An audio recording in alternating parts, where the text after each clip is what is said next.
22 തവണ മല ചവിട്ടിയതിന്റെ അനുഭവമാണ് ഗായകൻ എം ജി ശ്രീകുമാർ മകരവിളക്ക് ദിവസം ന്യൂസ് 18 പ്രേക്ഷകരുമായി പങ്കുവയ്ക്കുന്നത്.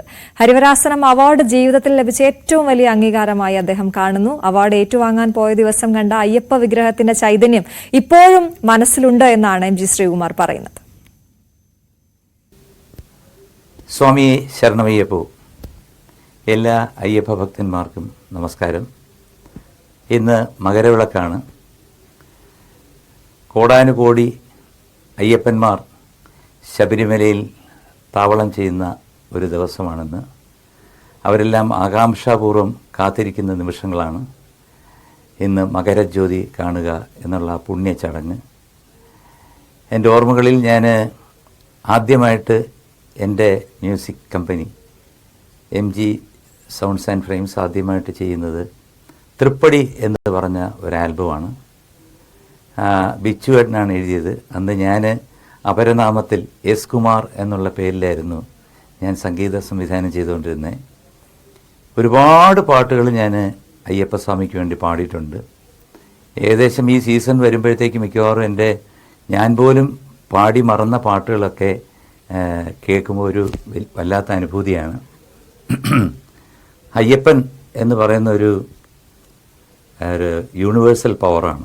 അതായത് ആ ശക്തിയുടെ മുമ്പിൽ നമ്മളെല്ലാവരും നിഷ്പ്രഭമാണ്. അവിടെ ജാതിയില്ല, മതമില്ല, രാഷ്ട്രീയമില്ല, ഒന്നുമില്ല. സംഗീതം മാത്രമേ ഉള്ളൂ. ദാസേട്ടൻ്റെ ഹരിവരാസനം കേട്ടാണ് ഇപ്പോഴും അയ്യപ്പസ്വാമി ഉറങ്ങുന്നത്. അതൊക്കെ അവിടെ ഒരു ദർശനം നടത്തുക എന്ന് പറഞ്ഞു കഴിഞ്ഞാൽ പുണ്യമാണ്. ഏകദേശം ഒരു 22 മല വരെ ഞാൻ ചവിട്ടി. അതിനുശേഷം പിന്നെ തിരക്കുകളായി, അങ്ങനെയൊക്കെ പോയിട്ട് പിന്നെ വ്രതം എടുക്കാൻ പറ്റുന്നില്ല. അതാണ് പിന്നെ ഞാൻ നിർത്തിയത്. കാരണം 41 ദിവസം വ്രതമെടുത്തിട്ട് പോകുന്നതാണ് ഏറ്റവും ഉചിതം. പക്ഷേ അത് ചുരുങ്ങി 21 ദിവസമായി, പിന്നെ അത് മാറി 7 ദിവസമായി, പിന്നെ ഒരു ദിവസം വ്രതം എടുത്തിട്ട് നേരെ പോയിട്ട് വരിക. അങ്ങനെയൊക്കെ ആയ പിന്നെ ഞാൻ വിചാരിച്ചത് ചെയ്യുന്ന തെറ്റാണല്ലോ. കാരണം വ്രതം എടുക്കുകയാണെങ്കിൽ 41 ദിവസം എടുക്കണം. അതുകൊണ്ട് ഞാൻ നിർത്തി. പക്ഷേ എങ്കിലും അയ്യപ്പസ്വാമി എൻ്റെ കൂടെ തന്നെ ഉണ്ട് എന്നുള്ളതിൻ്റെ തെളിവാണ് 5ാമത് ഹരിവരാസനം അവാർഡ് എനിക്ക് ലഭിച്ചത്. അത് നാഷണൽ അവാർഡിനെക്കാട്ടിലോ വലിയ വലിയ അവാർഡുകളെക്കാട്ടിലോ ഒരു വലിയ മഹത്തായ അവാർഡാണെന്ന് ഞാൻ വിശ്വസിക്കുന്നു. 4 അവാർഡ് വരെ പമ്പയിൽ വെച്ചായിരുന്നു അത് കൊടുത്തുകൊണ്ടിരുന്നത്. 5ാമത്തെ അവാർഡ് അത് സന്നിധാനത്തിൽ വെച്ച് ആയിരുന്നു എനിക്ക് അവാർഡ് കിട്ടിയത്. ശരിക്കും ഞാൻ നേരത്തെ പറഞ്ഞ പോലെ 21 മല ഒക്കെ പോയിട്ടുണ്ടെങ്കിലും അയ്യപ്പസ്വാമിയെ ശരിക്കും ഒന്ന് കണ്ടു തൊഴാൻ പറ്റിയത് എനിക്ക് അവാർഡ് കിട്ടിയ ദിവസമാണ്. കാരണം ഞാൻ അന്നൊരു അവാർഡ് വാങ്ങിക്കുന്ന ഒരു സെലിബ്രിറ്റി ആയിട്ട് നിൽക്കുന്ന ഒരു വ്യക്തിയായതുകൊണ്ട് എനിക്ക് അയ്യപ്പൻ്റെ മുമ്പിൽ ഒരു 2 മിനിറ്റ് ദീപാരാധന തൊഴാനുള്ളൊരു അവസരം കിട്ടി. ഒരിക്കലും മറക്കില്ല. ആ വിഗ്രഹം എൻ്റെ മനസ്സിൽ തന്നെ ഇപ്പോഴും ആ ആരതി എടുക്കുമ്പോഴുള്ള ആ തങ്കനിലാവെന്ന് ഞാനൊരു തങ്കനിലാ ഭസ്മം എന്നൊക്കെ ഞാൻ പറഞ്ഞിട്ടൊരു ആൽബം ഇറക്കിയിട്ടുണ്ട്. അതുപോലെ ആ ദീപത്തിൻ്റെ ജ്വാലയിൽ ജ്വലിച്ച് നിൽക്കുന്ന അയ്യപ്പൻ്റെ മുഖം കണ്ട് നിർവൃതി അടഞ്ഞാണ് ഞാൻ. അതുപോലെ എനിക്ക് അവാർഡ് കിട്ടിയ ദിവസം ഇന്ത്യയിലെ എല്ലാ ഭാഷകളിലുള്ള അയ്യപ്പന്മാരും അവിടെ ഉണ്ടായിരുന്നു തൊഴാൻ വേണ്ടിയിട്ട്. അന്ന്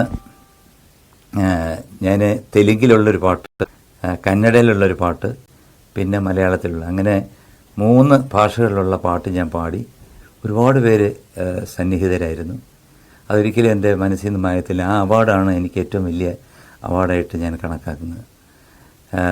തീർച്ചയായിട്ടും ദാസേട്ടനൊക്കെ സ്ഥിരമായിട്ട് പോകുമായിരുന്നു. അന്ന് എല്ലാവർക്കും പോകാം, ആർക്ക് വേണേൽ പോകാം. കാരണം അവിടെ ഞാൻ നേരത്തെ പറഞ്ഞ പോലെ ജാതിയോ മതമോ ഒന്നുമില്ല. അയ്യപ്പസ്വാമി ഒരു യൂണിവേഴ്സൽ പവറാണ്. അതിനെ നമ്മളെല്ലാവരും പ്രാർത്ഥിക്കുന്നത്. തീർച്ചയായിട്ടും പ്രാർത്ഥന നല്ലതല്ലേ, അപ്പോൾ നല്ലതാണെന്ന് തന്നെ ഞാൻ വിശ്വസിക്കുന്നു. എന്തായാലും ഈ മകരവിളക്കിന് ന്യൂസ് 18നോടൊപ്പം ഞാനും ചെയ്തിരുന്നു ഒരു പാട്ട് കേട്ട്. സാമവേദം നാവിലുണർത്തിയ സ്വാമിയേ, എന്നെ സ്വരപൂജാമലരാക്കി തീർക്കണേ. സാമവേദം നാവിലുണർത്തിയ സ്വാമിയേ, എന്നെ സ്വരപൂജാമലരാക്കി തീർക്കണേ. തത്വമസി പൊരുളേ നിത്യസത്യദയാനിധിയേ ഇനി കൽപ്പാന്തമിഴീതൽ തുറന്നീടണേ. ഇരുമുടി നിറയുമേ ദുരിതം ഒഴിയണേ. ഇഹപരശാന്തിതൻ അമൃതം അരുളണേ. മനസ്സാകും പുലിമേലെ വാഴണേ. ജന്മശനി നീക്കി ശരിയേകിടേണമേ. സാമവേദം നാവിലുണർത്തിയ സ്വാമിയേ എന്നെ സ്വരപൂജാമലരാക്കി തീർക്കണേ. സ്വാമിയേ ശരണമയ്യപ്പോ.